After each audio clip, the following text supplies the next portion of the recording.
जिस तरह से विपक्ष ने इलेक्शन कमीशन की कारगुजारियों को उजागर किया है और दिखाया है कैसे इलेक्शन कमीशन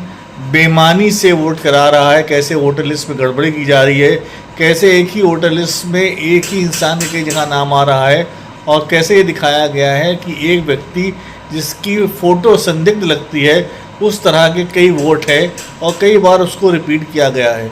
इस तरह खुलासों के बाद, हमलावर होने के बाद, और जो बातें बार बार सच साबित हो रही हैं आज से नहीं, शुरुआत से, जब से हरियाणा का इलेक्शन हुआ है और दिल्ली में इलेक्शन हुआ है और आपके इधर महाराष्ट्र में इलेक्शन हुआ, उसमें इस तरह गड़बड़ी खुलासे किए गए हैं, उस सब से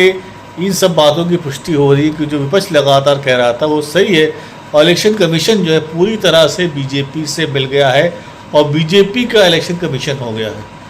जाहिर है इस खुलासे के बाद जनता के अंदर बड़ा क्रोश है, बड़ी क्रोध है और जनता बहुत संतुष्ट है और वो लगातार सड़कों पर लोग प्रदर्शन कर रहे हैं। तो जनता बार बार इलेक्शन कमीशन को बदलने की बात कर रही है, उसके खिलाफ कार्रवाई की बात कर रही है, जबकि हमें समझना चाहिए कि इलेक्शन कमीशन तो वही है, लेकिन जो सरकार है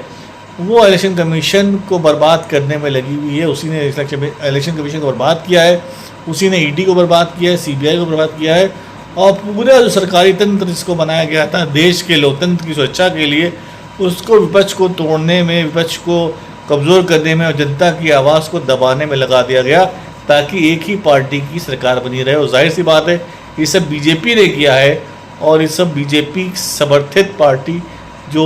आरएसएस जो उसका समर्थन कर रही है उसने किया है। इसमें कोई दो राय नहीं। इसके पीछे अमित शाह का हाथ है, नरेंद्र मोदी जी का हाथ है, आरएसएस का हाथ है और बीजेपी के लोगों का हाथ है। इसलिए अगर आपके अंदर क्रोध है तो क्रोध चुनाव आयोग के खिलाफ नहीं हो, क्रोध उन लोगों के खिलाफ होना चाहिए जो लोग इस वक्त सत्ता में बैठे हुए हैं और सत्ता को चला रहे हैं। जाहिर सी बात है मैं किसकी बात कर रहा हूँ, खुली तौर पे आपको उसके खिलाफ प्रदर्शन करना चाहिए, उसको सत्ता से हटाने की कोशिश करनी चाहिए। इलेक्शन कमीशन वही करेगा जो सत्ता में बैठे लोग उसे करवा रहे हैं। जय हिंद, वंदे मातरम।